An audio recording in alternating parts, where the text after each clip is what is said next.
नमस्कार, म अमित बमजन। तपाईं हेर्दै हुनुहुन्छ एपिटेक फोरम युट्युब च्यानल मार्फत कनेक्ट आइपीएस ट्युटोरियलसँग सम्बन्धित अति नै उपयोगी ज्ञानमूलक भिडियो।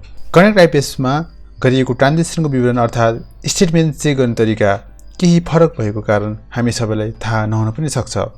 धेरैजना मित्रहरूले कनेक्ट आइपीएसमा स्टेटमेन्ट कसरी हेर्ने भनेर क्वेशन गर्नु भएको हुँदा यस एपिसोडमा कनेक्ट आइपीएसमा भइरहेको कारबारहरूको विवरण अर्थात् स्टेटमेन्ट कसरी चेक गर्न सकिन्छ भन्ने विषयमा तयार गरिएको यस भिडियोमा यहाँलाई हार्दिक स्वागत गर्न चाहन्छु। आउनुहोस् ढिला नगरिकन विषयवस्तुलाई सुरु गरौँ। कनेक्ट आइपीएसलाई लगइन गर्नुहोस्।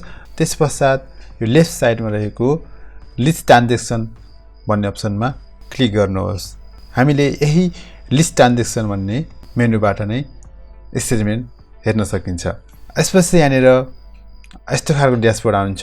यहाँनिर एक्सन डेट, ट्रान्जेक्सन डेट कहिलेबाट हेर्ने हो हामीले त्यो डेट राख्न सक्छौँ र कहिलेसम्मको हेर्ने हो एक्सन डेट 2 गरेर यहाँनिर हामीले राख्न सक्छौँ र त्यसपछि यहाँनिर एमाउन्टको रेन्ज पनि हामीले राख्न सक्छौँ।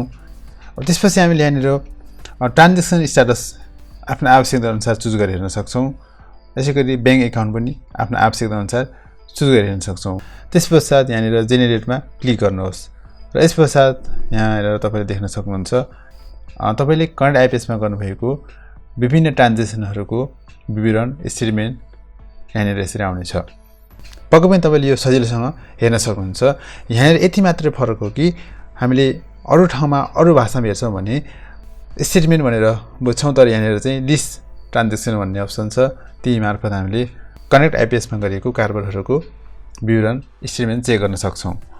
Excel tutorial video, Google form tutorial video, digital payment टेक्नोलोजीसँग सम्बन्धित विभिन्न ज्ञानमूलक भिडियोहरू निःशुल्क प्राप्त गर्नलाई कृपया तपाईको आफ्नै युट्युब च्यानल एपिटेक फोरमलाई सब्स्क्राइब तथा भिडियोलाई लाइक गर्न नभुल्नुहोला। पक्कै पनि तपाईलाई यो भिडियो उपयोगी भयो होला भन्ने मैले आशा गरेको छु। अहिलेलाई यति नै, धन्यवाद।